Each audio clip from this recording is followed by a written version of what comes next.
সীমাস kitchen and লাইফস্টাইলে আপনাদের সকলকে স্বাগত। বর্ষাকালে প্রচুর পরিমাণে মাছের ডিম পাওয়া যায়। আপনারা এই মাছের ডিম দিয়ে অনেক রকম রেসিপি করে খেয়ে থাকেন। আজকে আমি এই মাছের ডিম দিয়ে একটা নতুন ধরনের রেসিপি করব। আপনারা আমার সঙ্গে থাকুন, দেখতে থাকুন। কড়াইয়ে জল ফুটে গেছে, এবার আমি এই মাছের ডিমটা এখানে সিদ্ধ করে নেব। মাছের ডিমের একটা আঁশটে ভাব কাটানোর জন্য আমি এখানে একটু লেবুর রস দিয়ে দেব। মাছের ডিমটাকে খুব বেশি কুক করা যাবে না, বেশি কুক করলে পরে শক্ত হয়ে যাবে। এটা আমি সামান্য সিদ্ধ করে নেব। 3 মিনিট মতো আমি এই মাছের ডিমটাকে গরম জলে সিদ্ধ করে নিলাম। দেখুন বন্ধুরা কতটা নরম আছে। এবার আমি এটাকে ছেঁকে নেব। সিদ্ধ করা ডিমটা এখানে ঠান্ডা হয়ে গেছে। এবার আমি কিছু মশলা দিয়ে এটাকে মেখে নেব। 2 চামচ পেঁয়াজ বাটা, আদা রসুন কাঁচা লঙ্কা বাটা 1 চামচ। এবার তো শুকনো মশলা 1/2 চামচ জিরে বাটা, জিরে গুঁড়ো,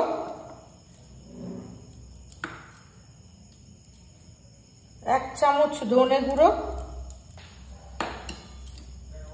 শুকনো লঙ্কার গুঁড়ো 1/2 চামচ, কাশ্মীরি লঙ্কার গুঁড়ো 1/2 চামচ, হলুদ 1/2 চামচ, গরম মশলার গুঁড়ো 1/2 চামচ। আর দিয়ে দেবো এই ডিমটাকে বাইন্ডিং এর জন্য আমি আগে থেকে আলু সিদ্ধ করে রেখেছি। এরকম বড় আলু 3টে সিদ্ধ করে রেখেছি। যেটুকু আমার প্রয়োজন হবে আমি নেব। এখন আমি একটা আলু দিয়ে মেখে দেখব কেমন বাইন্ডিং হচ্ছে। আর দিয়ে দেব স্বাদ মতো লবণ। এই মশলাগুলোকে আমি সব একসঙ্গে চটকে নেব।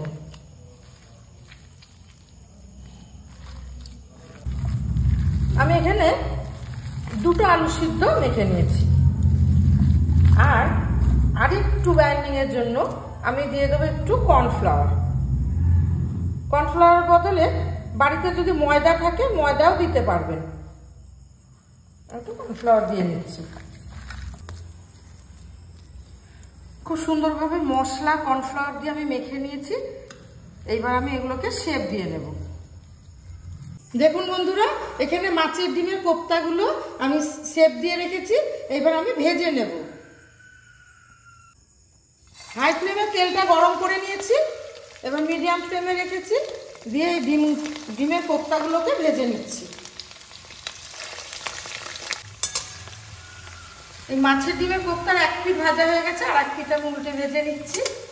এই কোপ্তাটা একটু ছোট শেপ করে ভাজলে পরে স্ন্যাক্স হিসাবেও খাওয়া যাবে। সবগুলো ভাজা হয়ে গেল দেখুন। এবার আমি সব তুলে নিচ্ছি।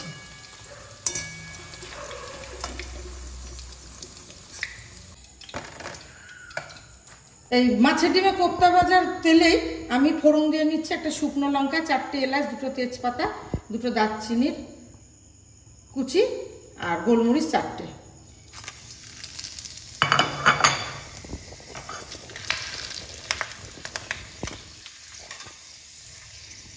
ফোড়নটা থেকে খুব সুন্দর একটা গন্ধ বার হয়ে গেছে।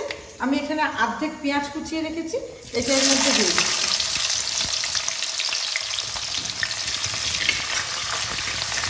পেঁয়াজটা লাল হয়ে গেছে। এবার আমি এখানে বেটে রেখেছি আদা রসুন কাঁচা লঙ্কা, এটা এর মধ্যে দিয়ে দিচ্ছি।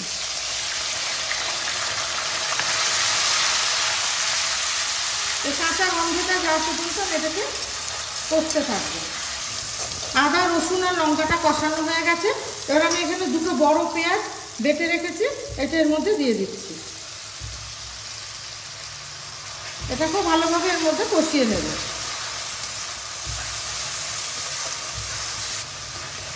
এটা আমি 2টো বাটা পেঁয়াজ দিয়েছি। এই পেঁয়াজ বাটা দিলে পরে গ্রেভিটাও ঘন হয় আর খেতেও খুব স্বাদ হয়। আমি এখানে একটা শুকনো মশলার পেস্ট বানিয়ে নিচ্ছি। 1 চামচ হলুদ, 1 চামচ জিরে গুঁড়ো, 1 চামচ ধনে গুঁড়ো, 1 চামচ শুকনো লঙ্কার গুঁড়ো, 1 চামচ কাশ্মীরি লঙ্কার গুঁড়ো, সব একসঙ্গে দিয়ে এই পেস্টটা আমি বানিয়ে নিয়েছি। এবার আমি এই পেস্টটা এর মধ্যে দিয়ে দিচ্ছি।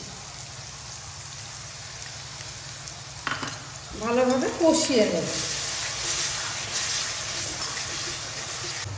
এখানে আমি 2টো টমেটো পেস্ট করে রেখেছি, এটাও এর মধ্যে দিয়ে নিচ্ছি।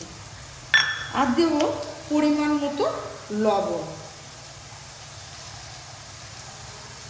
খুব ভালোভাবে এই মশলাগুলোকে আমি কষিয়ে নেব।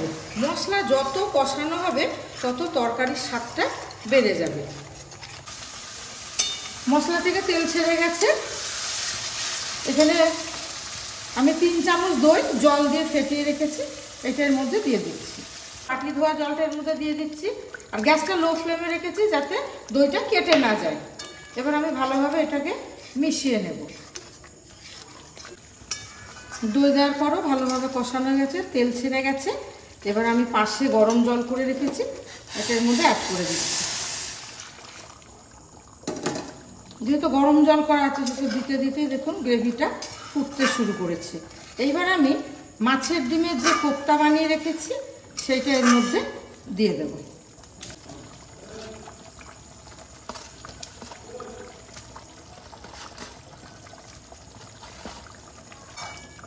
ফুটন্ত গ্রেভির মধ্যে মাছের ডিমের কোপ্তাগুলো দিয়ে দিয়েছি। এবার ঢাকনা চাপা দিয়ে আমি 5 মিনিট কুক করে নেব।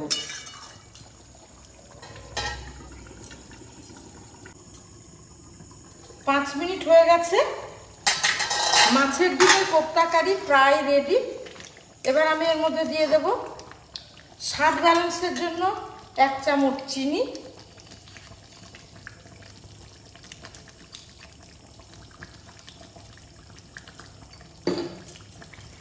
ঘি আর উপর থেকে ছিটিয়ে দেব কাসুরি মেথি।